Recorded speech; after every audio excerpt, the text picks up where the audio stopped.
told Mandy it's not a book that a lot of people tend to teach out of, so it's going to be fun. But pretty much I had, around my second year mission trip with Karis, I ended up like just, the Lord was like, study this. And so I was like, okay. And so I came at it just looking like at it from a relationship with the Lord standpoint of like, show me how you love me looking at this book. Because it is a lot about love. It's all about receiving love. It's all about realizing where you're at in a relationship with the Lord. And so when I look at the book, it's kind of like, I guess, broken down into beginning a relationship to the end of a relationship, or the continuing on of a relationship. And so, like, the first couple chapters, she doesn't even know him. Like, she's starting to get to know him. And you, like, begin to see it as she goes on further, that confidence in relationship with him grows. And so, really, I think this whole book, if you're looking at it from a relationship with the Lord standpoint, is like a bride learning how to trust her husband. And so I'm going to be teaching a lot on trust in relationship today. Mandy's going to love me. But pretty much I'm just going to start in the beginning of the book. So I was telling Mandy that when I first started studying this book, and it's Song of Solomon 1:1, and the Lord told me, like, go to the first verse and meditate on it. And I was like, okay. So I opened it up expecting some great revelation. And the first verse is the Song of Songs, which is Solomon's. And I'm sitting there like, Lord, there's nothing in this. Like, there's zero in this. This is the whole verse. This is the Song of Songs, which is Solomon's. But then as you'll see in my Bible, I have like a paragraph on the side on this one verse. And the Lord just started showing me that it's like, it's the worship of all worships. Like, it's the intimacy of all intimacies. Like, it's the song of all songs. And so it's like, you have something to give to the Lord. And you have something to receive from the Lord. And so really what I'm going to be sharing on a lot about today is just letting the Lord love you and receiving from God. And so, like in chapter 1, verse 2, it says, let him kiss me with the kisses of his mouth, for thy love is better than wine. And so if you're looking at that, it's saying, let him pursue you and let him love you. And also that his love is better than any earthly fulfillment or any earthly pleasure. And realizing that, like, his love for you is so much greater than anything that you'll have in this world. So I'm going to skip forward because there is so much that I can cover in one teaching. But I'm going to actually skip over to chapter 3. And through this, like, she has begun a relationship with the Lord. She's gotten to know him. He started, like, speaking into her life. But as you go into chapter 3, it says, like, that she is seeking him. So she can't find him. So she says, I sought on my bed, I sought him whom my soul loves. I sought him, but I couldn't find him. And so, like, obviously, I think in a lot of times in our relationship with the Lord, we feel like we're separate from him. And we're feeling like, where is he? Like, I don't feel him. I don't know where he is. Like, even before that, like, she had been letting the Lord love her and all this stuff, and then all of a sudden it's gone. She's like, where's my love? I don't know where he is. And so she says, I will rise now and go into the city on the streets, and into the broad ways I will seek him whom my soul loves. I sought him, but I did not find him. And so, like, the crazy thing with this is she goes out into the world. She goes out into the street and looks for him. And so it's so crazy how, like, when we experience the love of God to a small level, we still go to the world and say, where is it? Like, we're looking for him in the world. We're looking for his type of love in the world, and we never find it. And so, like, in verse 3, it says, the watchmen which go about the city found me, to which I said, like, have you seen him whom my soul loves? So she's going, to the world being like, I'm looking for my love. Where is love? Where is love? In everything she's looking for it. And then you see that she says, in a little bit I passed on from them, but I found him whom my soul loves. I held him and I would not let him go. So first thing with this is she's like, she passes on from the world. So she stops looking for it in the world and she finds him. It's like the moment that we look for his love, we will find it. When we go right to him and we're like, okay, I'm going to stop spending time doing this and I'm going to choose to spend time with you. The moment we do that, he's there. Like, the moment we do that, he's there. And the Lord has shown me that multiple times in my life of, like, even if we are, like, looking to the world for things, it's like not letting that stop us from going to the Lord. Because it's like that's what the enemy wants. He wants to separate us from the Lord. That's his goal, right? And so, also what it shows me too is she's like, I held him and would not let him go. So there's a desperation and there's not a confidence in that he will never leave her again. Because she feels like she's like, oh, I found him, but who knows if I'll be able to feel this love forever. And I feel like a lot of us, we don't have that confidence with our relationship with the Lord because we're like, oh, I felt him in a worship service and then he was gone. Or I experienced him here and then I haven't experienced him since. And so it's like this desperation to feel this love that we don't believe will last. So in contrast to that, I'm going to go to chapter 6. And I'm kind of jumping around backwards and forwards, but I hope this is making sense. It is. And so, in chapter 5, I'll come back to the beginning of the verse. I'm going to go to the end, the beginning of the chapter. I'm going to go to the end of the chapter. And so it's chapter 5, verse 6. I opened to my beloved, but my beloved had withdrawn himself and was gone. My soul failed when he spoke. I sought him, but I could not find him. I called him, but I got no answer. So once again, she doesn't know where he is. She feels like she's separate from him. In verse 7, it says, the watchmen went about the city, found me.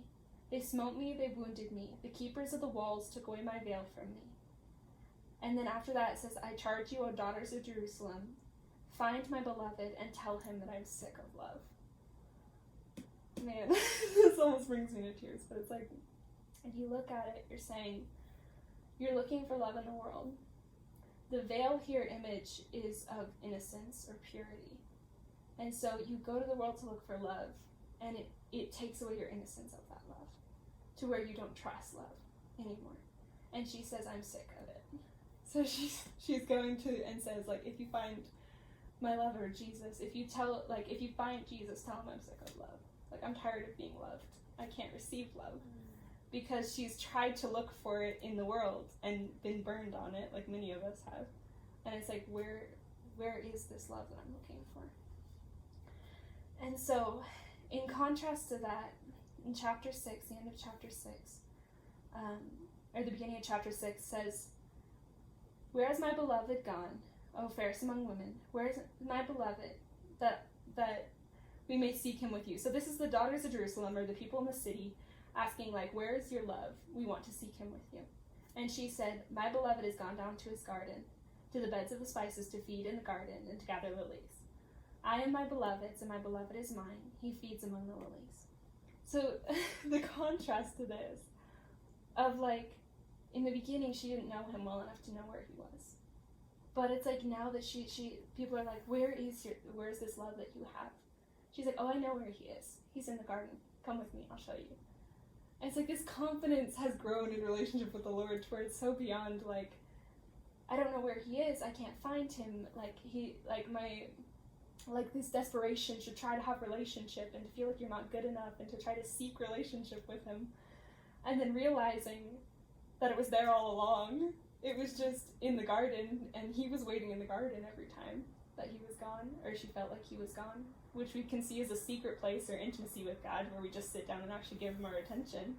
It's the same thing, but instead of going out to the world to look for that love, we go to his garden, or we go to him where he is, and we receive that love. And so I think it's so precious to realize too that it's like we're not, like, our love isn't found in the things of this world, because we'll always get burned on it. Like, always, because this world doesn't understand love.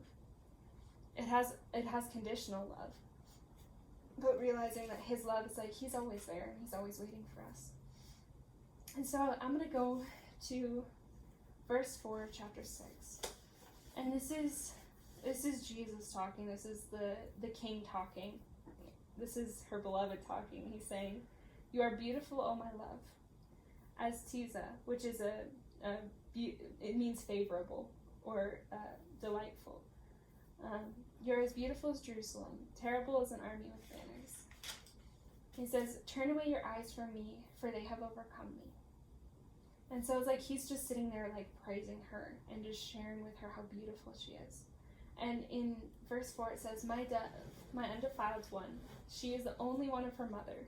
She is the choice one of those who bear her. And so it's like he's just like exalting who she is.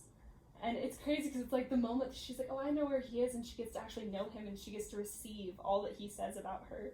Because I think that's the hardest thing too. It's like even as we get to know the Lord or even get to hear the voice of God, it's like trying to actually receive that is hard, right? That's the hard part. It's not the fact that it's not there. It's not the fact that he isn't still seeking us. It's not the fact that, like, you know, it's the fact that we don't come to him and actually receive what he is saying about us. And at this point, she can easily hear what he wants to say about her. What are you thinking? Oh, it's so good. My pen ran out of ink, so I'm sitting here making notes on my phone. Oh. It's so good. Keep going. Okay. Yes, that's there's so much, and it's like I feel like that's just the beginning stage of receiving love from the Lord. And I'm kind of skipping all over because this whole book has a system to it. It's like it begins with like starting to receive love from the Lord, and then it's like, and then as it goes, it's like she runs away from him and she finds him, and she runs away from him and she finds him, and she runs away from him and she finds him. And I feel like so much of that is our relationship with God, right? It's like the whole book is like a image of our relationship with God and how we can feel like we're close to him and feel like we're far away. And so I don't really want to switch topics here, but I'm gonna a little bit. So in chapter 2, this is like a little after she had received love from the Lord. She began to get to know him, but she still didn't know him very well because it's only at the very beginning of the book. And it was like, here, 1 second. Let me look. So it's in 2, chapter 10, it says, my beloved spoke and said to me, rise up, my love, my fair one, and come away. For lo, the winter is past, and the rain is over and gone. The flowers appear on the earth, the time of singing of the birds has come. It's like later on it says, arise, my love, my fair one, and come away. And so, like in the beginning of this, for one thing, trying to remember exactly where it was. I have so many notes and I'm like trying to consolidate it. But at first, there's a verse in chapter 2, verse 7 that says, I charge you, like, don't awaken my love until he's ready. And so if you're looking at this, it's like at first he's waiting for things to come to pass. And I think it's interesting because this, in a sense, this part is about seasons and seasons with God and seasons with the Lord, because he's sitting there being like, he's sleeping in a sense. And it's like the world wants to rush us to wake him up and just be like, let's start this season. Like, let's go and do stuff, right? And so they go to him and say it, and she's like, but no, don't awaken my love until he's ready. And so I think there's some things that the Lord waits to share with us until we're ready to receive them. And so it's being willing to actually give him the time to share what's on his heart as well. Which I think, you know, when we think about relationship with God, we think about our side, but we don't think about his side very often. And realizing that he's waiting on some things to share with us until our heart is ready to receive them. But that also means it's like we need to continue to pursue him so we actually find those things that he's keeping for us. It's not that he's keeping them from us, but he's waiting until the time is ready. And what I was sharing with him being like, rise up, my love, come away, and was talking about like the winter is gone and the rain is over, it's talking about a new season is coming. And so realizing that he was saying he was waiting for things, but then right after that, it's like the voice of my beloved before he comes, behold, he comes leaping on the mountains, skipping upon the hills. And so it's like when he's ready, he's ready. Like he'll make things happen in their season, but he's not gonna make things happen when they're not ready. And so it's like, don't awaken my love until he's ready. But when he's ready, it's like change comes. Then going on to verse 14 in the same chapter, it says, O my dove, in the cleft of the rock, and this is him speaking, in the secret places of the stairs, let me see your face, let me hear your voice, for your voice is sweet and your face is beautiful.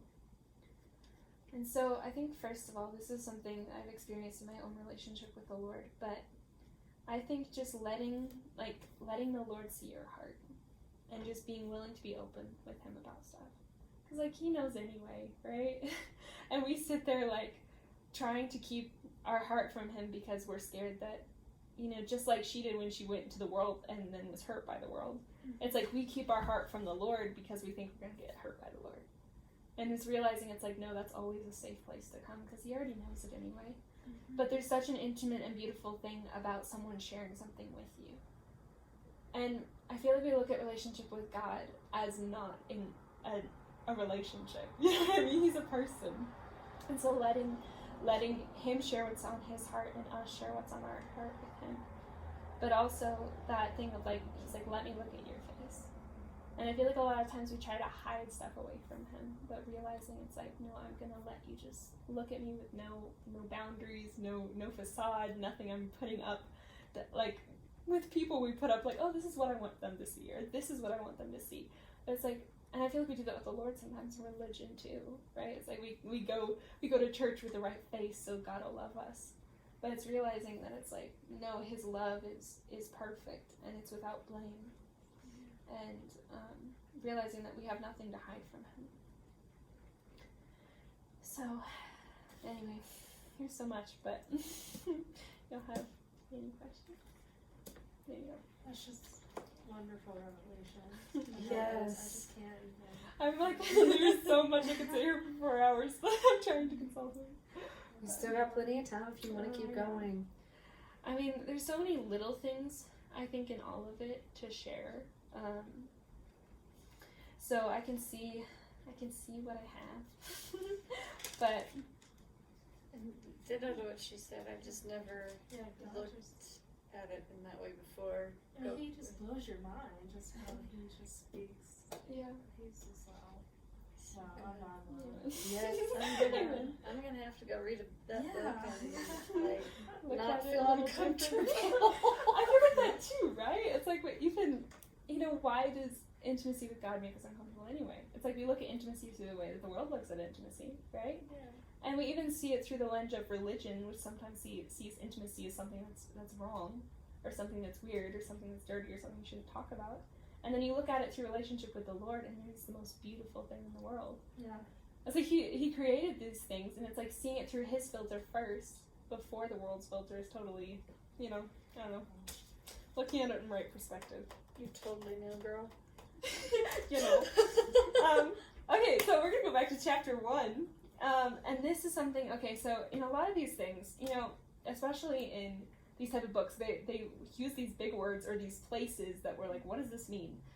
So in chapter 1, verse 14, it says, my beloved is unto me as a cluster of Campshire, whatever that is, in the vineyards of Engai, wherever that is. Like, so I'm like, okay, Lord, help me. So I start looking these up. And a cluster of Campshire, so Campshire, like, is a, I don't know, it means like redemption. Like if you look at the word. And so it means redemption or a price that's paid or a covering over you.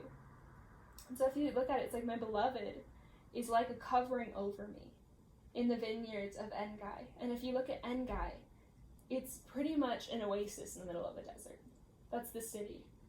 And so it's saying like my beloved is like a covering to me and like an oasis in the middle of a desert. Of just like realizing how good he is and how much he has for us in these simple things that it's like if you didn't look at it, you wouldn't see it. So I love the word. There's so much in it. So good. So much in it. And then one thing I just adore throughout this book is how much the Lord loves us. Like how much he worships us. That sounds like heresy, but it's like he looks at us and sees us as beautiful, and he sees us as lovely, and he sees us as perfect in his sight.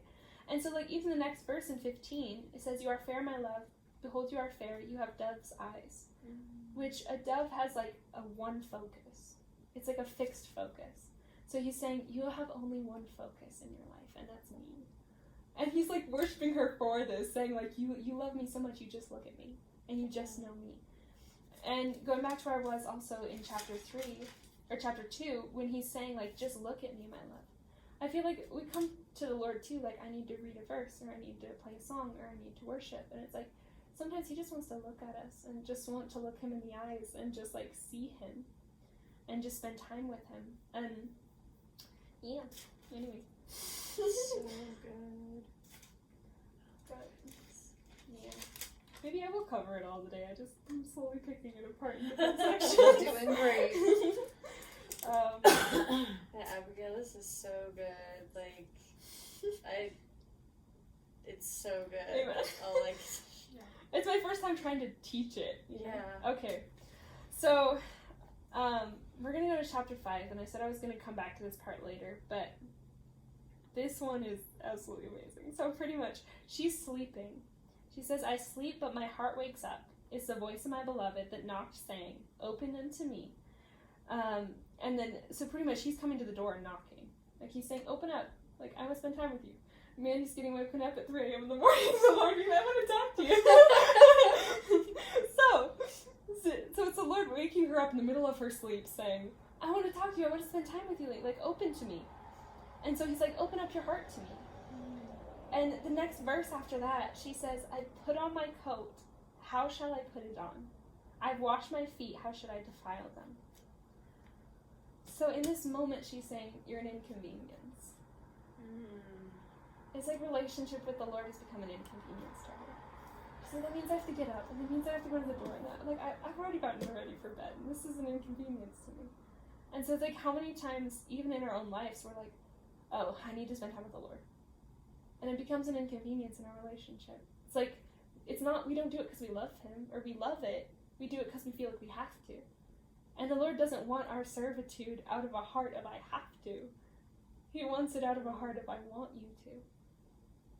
And so, a moment after that, she said, like, I was moved for him. So my beloved, like, knocked on the door again, and my bowels were moved for him. So she was moved towards him. She's like, I had to get up and meet him. And when she did, the moment that she did, she said, "My hands drip with myrrh, and my fingers with sweet-smelling myrrh upon the handles of the lock." So she's saying, the moment that she gets up and she goes and spends time with him, she's covered with anointing. Wow. So if you look at that, it's like, we see it as an inconvenience, but when we're actually like, "Okay, Lord, and you know I love you, let's spend time together." Like, yes, for me, I was like, okay, I've been spending time on my phone most of the day. I need time with you, Lord. I feel like I've done nothing. I feel like I have just wasted my time. Why would you want to spend time with me? And he's like, "Come spend time with me." And the moment that I do, it's like, he's downloading stuff to you, he's sharing with you, you have the most beautiful, intimate time with the Lord. It's because it's like, that anointing is just in you saying, "Yes, I'll come spend time with you." It's like, so good. So good. Let's see. So, there's another part,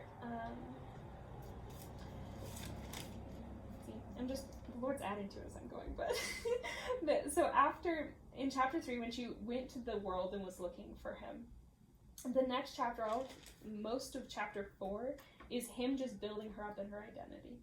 Like, she ran off to the world, didn't find love there. She found him, and then she came back, and he's just building her up in who she is.